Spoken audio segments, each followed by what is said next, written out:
Here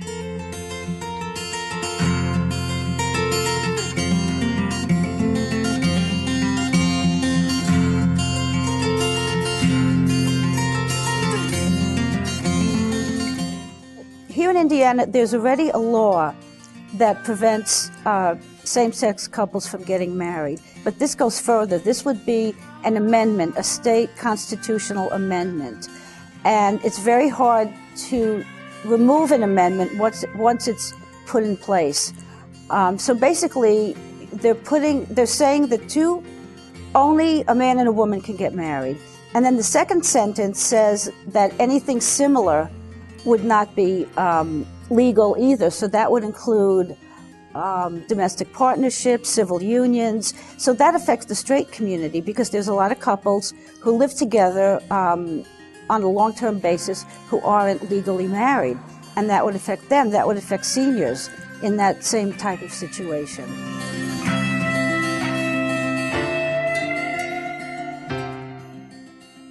We've had Carlos for 4.5 years. When you go through a state agency to make sure that the child has an appropriate home, they have to come in and they actually look at your home, they make sure that it's safe. They talk to us a lot about our own family backgrounds, how we were raised, what our parenting styles would be like. References. Yeah, we had to provide references. You know, when Carlos came to live with us, he'd been through a lot, you know, with going through different homes. You know, his whole life changed when he came to live with us, and in a lot of really positive ways, but he needed additional support. So we made the decision for me to kind of leave my career on the table for a little while, spend a little bit more time at home so that I could take him to a school that was right for him and pick him up, and you know, so that we'd have more flexibility to, you know, be available to transport him here and there. At the time, we were seeing, you know, doctors that we needed to see on a fairly regular basis. So I made the choice not to pursue, you know, a job outside the home. And in a sense, you know, I really become very dependent on John's benefits that he had offered through domestic partner benefits at his work. But you know, in a sense, we're penalized for that because we end up having to pay for every, you know, taxes on everything that I end up needing. I mean, for me, not being able to be married is every time you look at a form and it's like marital status, and I just hate having to check single. You know, it just feels like you're almost there, but not quite. Like the first time I saw them, I knew that they would be the one that I would choose because they treated me like I was their own already. They treated me like I would have been, like part of the family before I even met them.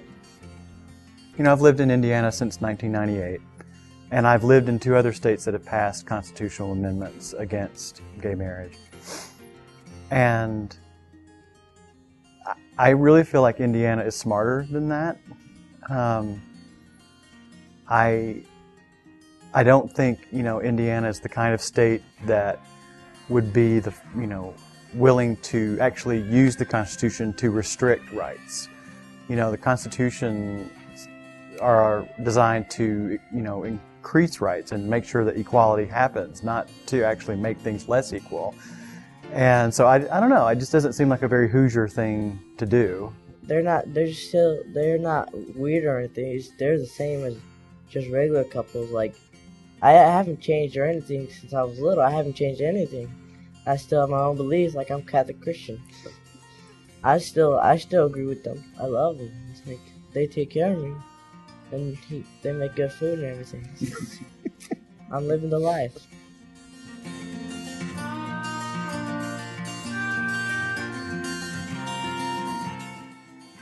We met in college out in Philadelphia. She was getting her degree in elementary education, and I was getting my degree in biochemistry. And we bonded over Cubs games in the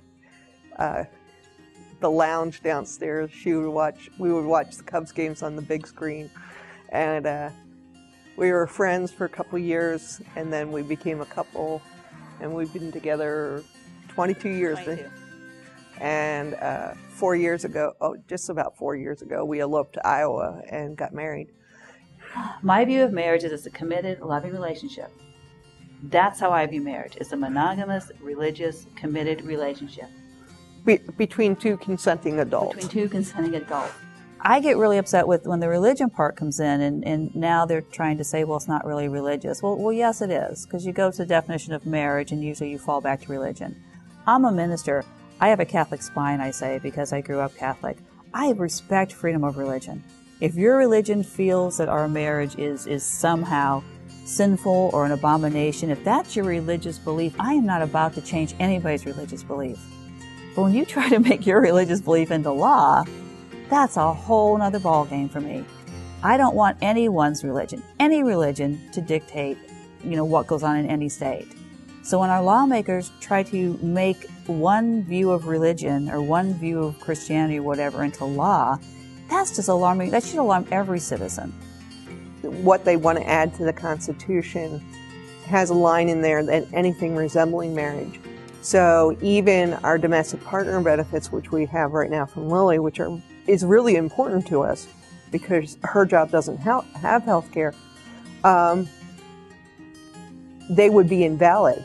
They would no longer be able to offer those, and that's huge.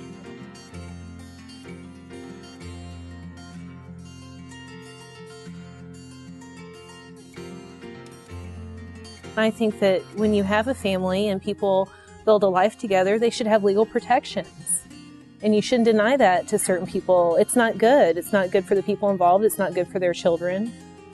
It's simple. I think eventually it'll destroy some families. People feel like that they will feel that they have to leave the state because they can't enjoy the same rights they could in another state. And so it'll force family members to leave.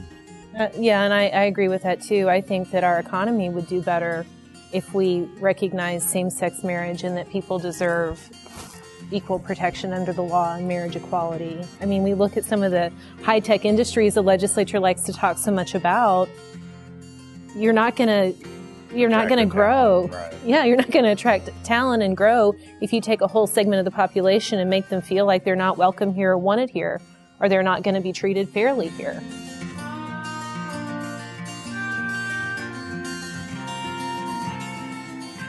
So we have an incredibly diverse workforce in Dow AgroSciences. Dow AgroSciences is a company of 8,000 people. We've grown from 5,000 people to 8,000 in the last 4 years. We've hired people from all over the world. They live in 100 different countries, so diversity is our name. We have business everywhere. Specifically here in Indiana, we've got a global headquarters with nearly 2,000 people. This is our headquarters where we recruit people from all over the world and all over the US.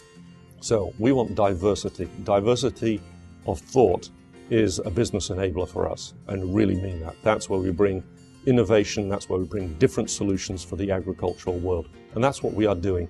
Dow AgroSciences is an agricultural business. We focus on agriculture, and science serving the needs of the growing world is our mission.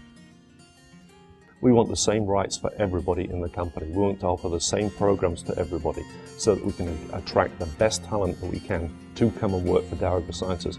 It's a tough world attracting talent out there. We have to attract talent from the other agrochemical companies and the other great businesses around. We need to be able to attract them with the best package possible. It's really tough to recruit in today's world. Because in the biotech business, there are 0.9 candidates for every single job that we have out there. It's a competitive situation, and we have to do everything we possibly can to attract the best and brightest to Indiana and to work for Dow AgroSciences. Our business is growing, we're feeding the world, we're working in world agriculture. It's something I'm very passionate about, and we need the best we possibly can. We need to take away all possible barriers that take any level of diversity away from attracting to our workforce.